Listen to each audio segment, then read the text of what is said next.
We are asked to calculate the number of moles in a 1.52 kilogram sample of glucose.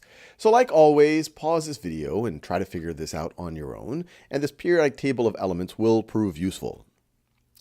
All right, now if we're trying to figure out the number of moles, remember, mole is really, you could view it as a quantity of something. If I said a dozen of something, you'd say, oh, that's 12 of that thing. If I say a mole of something, I'm saying that's Avogadro's number of that thing. And so we have a 1.52 kilogram sample of our molecule in question, of glucose. So if we can figure out the mass per mole, or another way to think about it, the molar mass of glucose, well, then we just divide the mass of our sample by the mass per mole, and we'll know how many moles we have. So what is the molar mass of glucose?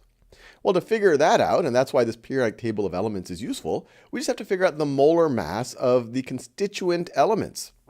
So if we first look at carbon, we see from this periodic table of elements, has a molar mass of 12.01 grams per mole. We've talked about in other videos, you could view this 12.01 as the relative atomic mass of a carbon atom, as the average atomic mass of a carbon atom, or what's useful, and this is where Avogadro's number is valuable, if you have Avogadro's number of carbons, it is going to have a mass of 12.01 grams. So carbon has a molar mass of 12.01 grams per mole.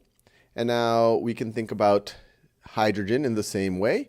Hydrogen has a molar mass of 1.008 grams per mole. 0.008 grams per mole. And then last but not least, we have oxygen here.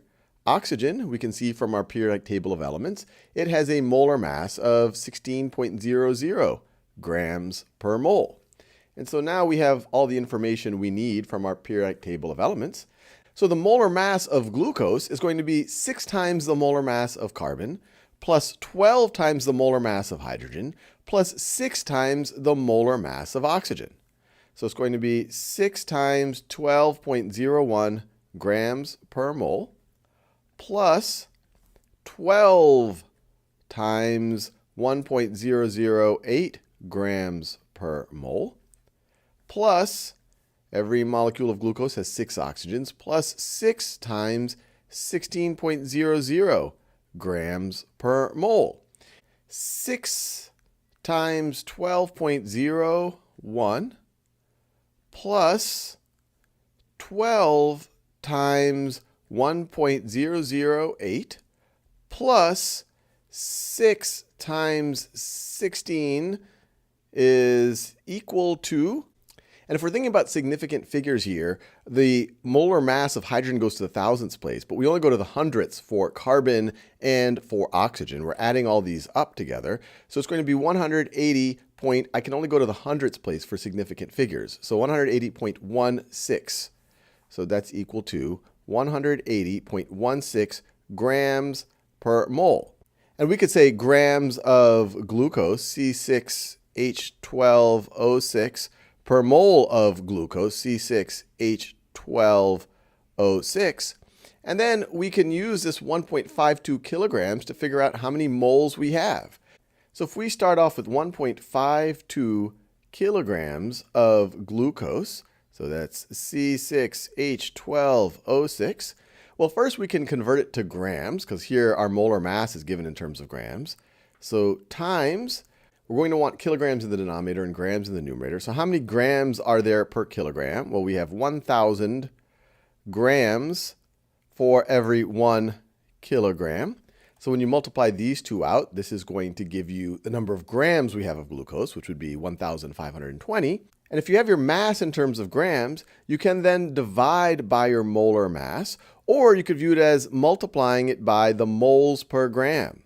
So for every 1 mole of glucose, C6H12O6, we have 180.16 grams of glucose, C6H12O6, and this is going to get us, we get 1.52 times 1,000 is equal to, this is the number of grams of glucose we have, and then we're going to divide by 180.16.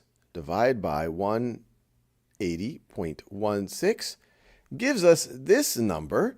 And let's see if we see significant figures. We have 3 significant figures here. We have 5 here. So we want to round it to 3 significant figures. So it will be 8.44 moles of glucose.